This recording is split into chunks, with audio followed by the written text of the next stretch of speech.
کوم دا خپلوان څه ته وایي؟ یعنی بعضو علماو دا خبره ذکر کړه، علماو منځ کې اختلاف دی چې دا خپلوان چا ته وایي. ارحام عربي کې ورته ارحام وایي، پښتو کې ورته خپلوان وایي. دا ارحام څوک دي چې د هغوی سره خپلولي پالل لازم دي؟ یو قول د علماو دا دی، وایي هغه خپلوان چې هغه محارم دي، یعنی په منځ کې داسې رشته ده که چېرته دا یو هلک او دا بل طرف ته جنۍ نو د دوی په خپل منځ کې نکاح نه کېږي. نو په دې کې دنه څوک رالو؟ مور پلار. دې کې دنه بچي رالو، بیا بره مور پلار نه چې بره څوک کوم دي دا ټول پکې رالو، د بچو نه چې لاندې څوک کوم راځي هغه ټول پکې رالو.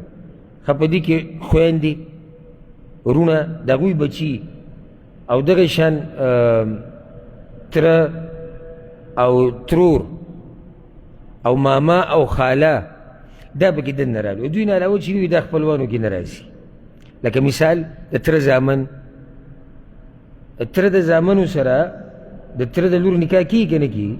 کېږي ورسره. وایي دا په خپلوانو کې نه راځي. یعنی هغه خپلوان خو دي، خو هغه خپلوانو کې نه راځي چې په تا لازم دي چې دوی سره خپلولي وساتي او دوی سره احسان وکړي او ښه وکړي کوم چې ضروري دي. دغه شان د ماما بچي شو، د ترور او داسې پسې بیا ځه. یو دویم قول دی کې دا دی چې هغه ارحام، هغه خپلوان چې هغوی سره خپلولي پالل لازم دي، هغه دي چې میراث کې برخه اخلي. نو په دې سره ماماګان ترې ووتو، ځکه ماما په میراث کې برخه نشتي. دغه شان ترور، خاله چې ورته ویلی کېږي. خو دا خبره کمزورې ده. کمزوري په دې ده ځکه چې حدیث کې راځي، ښه صحیح حدیث دی، رسول صلی الله علیه وسلم وایي الخالة بمنزلة الام. خاله ترور په ځای د مور ده، خپله ده که نه، خپلولي ورسره پالل غواړي ځکه خو د مور مقام یې دی. دې کې راجح قول هغه دا دی چې خپلوان، هغه خپلوان چې هغوی سره خپلولي پالل په تا لازم دي، هغه ټول دي چې ستا او د هغوی په منځ کې رشته ده، او که هغه هر قسمه رشته ده. نو په دې کې ټول چې ستا کوم خپلوان دي خوا او شا کې هغه ټول پکې دننه رالو.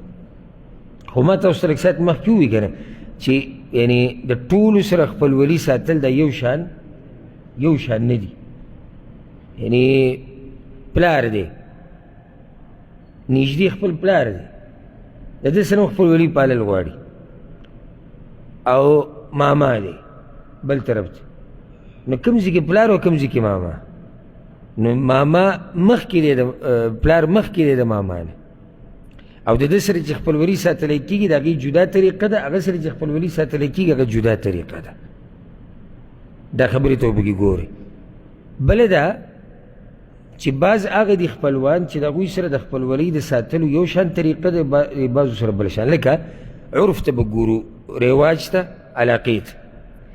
لکه بعض خپل هغه دي چې په تا لازم دي چې روزانه تر دوی تپوس وکړي، لکه مور او پلار، بس بچي، ښځه، دا په تا لازم دي چې ته روزانه دوی تپوس وکړي، ځکه چې ته به دوی باندې خرچه کوې، ته دوی مشر. بعض خپلوان هغه دي چې یعنی عرف کې په معاشره کې اب تکې سړی یو پیر هغوی کره ورځي، د هغوی تپوس کوي. بعض هغه دي چې دوه درې ورځې، بعض د دې نه زیات، بعض کم. نو په دې طریقو سره خپلولي پاللی کېږي. دا نه چې ټول په یو مرتبه کې او ټول یو شان کې. قرآن او حدیث کې بې شماره دلایل دي په دې خبره باندې، او زه به یو څو ذکر کړم، اول د قرآن نه او بیا د رسول صلی الله علیه وسلم د حدیثونو نه. سوره بقره کې الله دا خبره ذکر کړې ده چې ما د بني اسرائیلو نه یو لوز اخیستی و چې په دې باندې به تاسو عمل کوئ، او دا لوز دی الله اخیستی، او دا لوز زموږ نه م اخیستی. هغه لوز باره کې الله وایي وَإِذْ أَخَذْنَا مِيثَاقَ بَنِي إِسْرَائِيلَ لَا تَعْبُدُونَ إِلَّا اللَّهَ. لوز الله د بني اسرائیلو نه دا اخیستی و چې بندګي به نه کوئ مګر د یو الله. توحید باندې اولنی لوز دی. ورپسې وَبِالْوَالِدَيْنِ إِحْسَانًا وَذِي الْقُرْبَى، او د مور پلار سره به ښېګړه کوي، او د خپلوانو سره، د خپلوانو سره ښېګړه یعنې خپلولي پالل. د خپلولۍ پاللو لوز الله د بني اسرائیلو نه م اخیستی دی. سورہ بقرہ کې الله په بل ځای کې د نیکۍ په باره کې خبره کړې ده. یهودو به وي یعنی که یو منګه یو ځکه چې زمونږ قبله پلانۍ ده، نصاراو به وي منګه یو، مسلمانانو به وي زمونږ دا قبله ده، او دوی په منځ کې به دا بحث روان. الله رب العزت آیت نازل کو چې نیکی صرف دا نه ده چې تاسو مخ مشرق یا مغرب ته واړوئ، معنی دا چې خبره صرف د قبلې نه ده، نیکیانې نور هم دي هغه هم کول غواړي. هغې کې بیا الله ډېر اعمال ذکر کړي دي. خو مخکې څه وایي وآت المال على حبه ذوي القربى واليتامى والمساكين. او نیکی دام ده چې ته د الله سره د محبت د لاسه خپلوانو باندې خرچه وکړي. دا خپلولي پالل دي. بعضو د دې بعضو صرف د ټلیفون د خپلولي په کار ده. یعنې که چېرته واټساپ باندې میسیج کوو، ایمو باندې ټلیفون فری دی او په ګنټو ګنټو سره ګپ هم لګوم، خو د دې نه اخوا چېرته ورنه شي، چېرته د پیسو بحث پکې ونه کېږي، یاره یا پیسې یا خرچه. نه دغه خپلولي نه ده، دا د نن سبا عام رواج دی، الا من رحمه ربي. یعنی دومره په خندا د سره ګپ شپ لګوي که نه، دومره په خندا چې تپوس یې مه کوه. بس یو ورځ به امتحان والا لګ ورته ووایه مسله ده،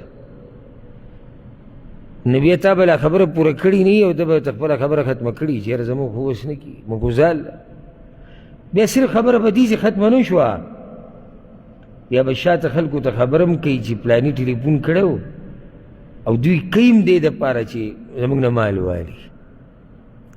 زه به پوه شوم دې چې دا دومره خاندل را خاندل، خو هم وایي پیسو ته ضرورت، غریب به ورسره په شرمونو هم وشرموي. یعنې یو خو دې ته تیار نه دی چې چا سره مالي مرسته وکړي، ورسره دې شرموي هم بیا. اوس به دا قصه دې ټولو خپلوانو ته کوي، ملګرو ته، انډیوالانو ته، یاره تره زوی ټلیفون کړی و هغه بې غیرته، پیسو ته ضرورت شو ځکه ټلیفون وکړو، نو به هم شرموي. لکه یو خو دې دغه غیرت ته چې خپلولي ورسره نشي پاللی، نو به یې شرموي سره چې نه یې کې او نشي کولی او نه ستا د اوس کار دی او نه ته په دې عادت یې، نو بیا دا سړی خو شرموه مه که نه، خبره به د ایزي باندې پرېږده. دلته الله وایي نیکي دام ده، دې طرف ته مو ګورئ. الله وایي چې یو سړی د الله سره د محبت د لاسه مال لګوي په چا باندې؟ په خپلوانو باندې. وآت المال على حبه ذوي القربى، او په خپلوانو باندې مال لګول د خپلولي پالل دي.